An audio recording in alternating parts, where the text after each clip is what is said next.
Telugu one ప్రేక్షకులకి, అయ్యప్ప భక్తులకి, హైందవ సోదరులందరికీ కూడా భార్గవ శర్మ వినమ్రంగా నమస్కరిస్తున్నాడు. ఇది వరకు భాగములో తెలుసుకున్న విధంగా స్త్రీలని శబరిమల ప్రయాణానికి ఎందుకు ఆపివేయబడ్డారు అనేటువంటి విషయాన్ని మనం తెలుసుకున్నాం.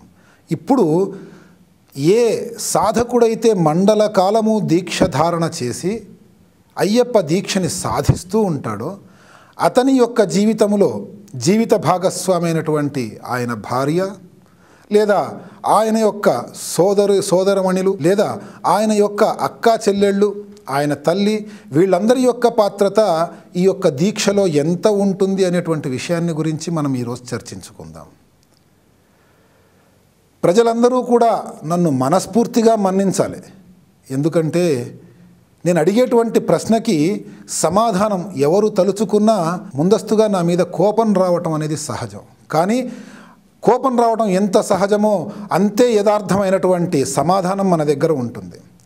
ఒక వివాహితుడైనటువంటి వ్యక్తి మండల కాలము బ్రహ్మచర్యాన్ని అవలంబిస్తూ నేను అయ్యప్ప కోసం బ్రహ్మచర్యాన్ని చేస్తున్నాను కాబట్టి నా భార్య కూడా పూజ వద్దకి రాకూడదు అనేటువంటి నియమాన్ని తెలియజేస్తూ ఉంటాడు. ఆ యొక్క వ్యక్తి మనస్ఫూర్తిగా ఆలోచించుకోవాల్సినటువంటి విషయం ఏంటంటే ఆ తల్లి అంటే ఈ సాధకుని యొక్క భార్య కూడా అదే బ్రహ్మచర్య దీక్షని అవలంబిస్తూ ఉంది. మనం కాదనలేనటువంటి కఠోరమైనటువంటి సత్యం అది.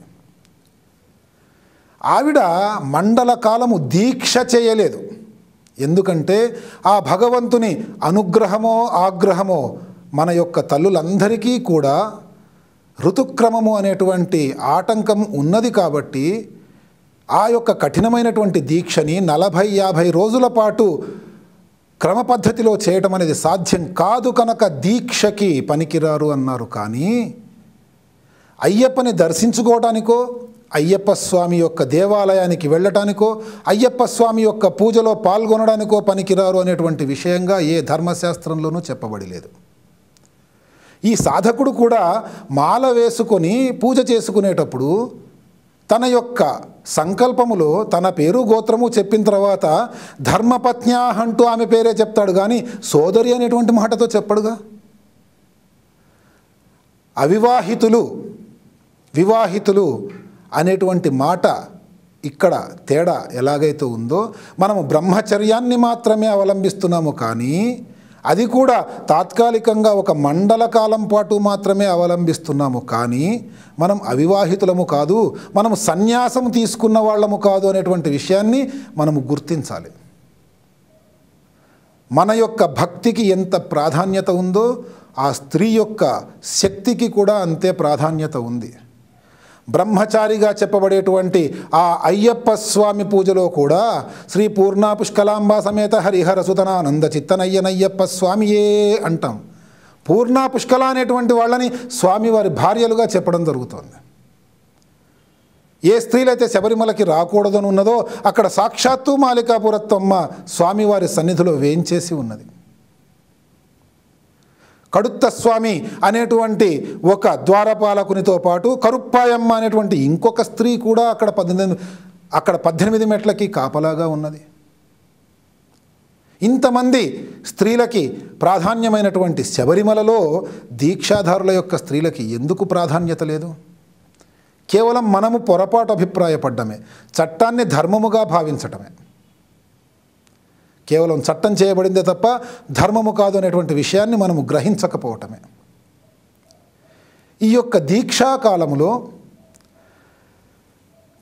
కేరళ రాష్ట్రంలో ఎవరైతే స్వాములు మాలధారణ చేసి ఉదయమే లేచి సామూహికముగా నదీ స్నానము చేసి తిరిగి తమ గృహాలకి వస్తారో వాళ్ళు తిరిగి వచ్చే లోపల వారి భార్యలు సాక్షాత్తు అయ్యప్ప స్వామే తన ఇంటికి వస్తున్నట్టుగా భావించి ఆయన వచ్చే సమయానికి చీకట్లతో కూడుకున్నటువంటి ఇల్లు ఆ విధంగా ఉండకూడదనేటువంటి భావనతో శుభ్రం చేసి ఇంటి ముందర అద్భుతమైనటువంటి ముగ్గులు వేసి ఇంట్లో దీపాలు వెలిగించి స్వామివారి సన్నిధానం ఏదైతే పూజా మందిరం ఉంటుందో అదంతా కూడా శుభ్రం చేసి ఈ యొక్క భర్త మాల ధరించి దీక్ష చేస్తున్నటువంటి భర్త ఇంటికి వచ్చేటప్పటికి పూజకు అన్ని ఏర్పాట్లు చేసి వారి వద్దనే కూర్చొని పూజ జరుగుతున్నంతటి సమయము కూడా వారికి చేదోడు వాదోడిని అందిస్తూ ఉంటారు ఈ యొక్క స్త్రీలు. ఇది అయ్యప్ప దీక్షలో స్త్రీల యొక్క ప్రాధాన్యత అపాత్రత. అంతేకాని మాల వేసుకున్నాం మేము, మీరు దగ్గరికి రాకండి, మీరు దగ్గరికి వస్తే స్వామి అపవిత్రుడైపోతాడు అనేటువంటి మాటతో స్వామిని కళంకితం చేయకండి. ఆయన భగవంతుడు. స్త్రీలందరూ పురుషులందరూ చరాచర జగత్తు అంతా ఆయనకి కన్న బిడ్డలతో సమానం. అలాంటిది ఒక స్త్రీ స్వామి వారి దగ్గరికి వచ్చి నమస్కారం చేసుకోగానే స్వామి మలిన పడిపోతాడా?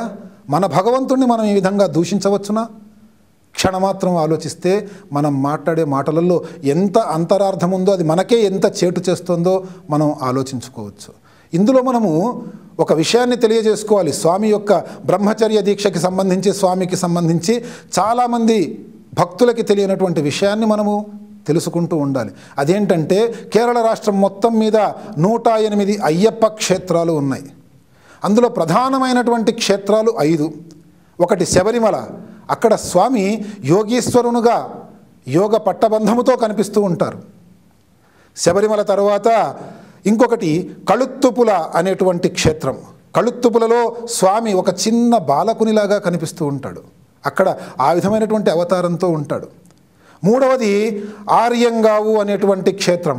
ఆర్యంగావయ్యావే శరణమయ్యప్ప అని మనం శరణఘోషలో కూడా వింటూ ఉంటాం. అక్కడ స్వామి కళ్యాణమూర్తి. ఆ తర్వాత ఆర్చన్ కోవిల్ అనేటువంటి దేవాలయంలో స్వామి ఒక గృహస్థునిగా ఉంటాడు. ఇవన్నీ కాక ఇంకా ఎరుమేలి, శబరిమలకి వెడుతూ ఉంటే మనకి ఎరుమేలి నుంచే పెద్దపాదం పెద్దయాత్ర వనయాత్ర మొదలవుతుంది. అక్కడ స్వామి కిరాత రూపంలో ఉంటాడు. ఈ 5 క్షేత్రాలు కూడా స్వామివారికి ప్రసిద్ధమైనది. ఈ క్షేత్రాలలో ముఖ్యముగా అర్చన్ కోవిల్ అనేటువంటి క్షేత్రంలో స్వామివారికి ప్రతి సంవత్సరము కూడా కళ్యాణోత్సవాన్ని, వివాహోత్సవాన్ని ఏర్పాటు చేస్తూ ఉంటారు. దానికి సంబంధించినటువంటి విశేషాలు మనము తరువాతి భాగంలో తెలుసుకుందాం. స్వస్తి.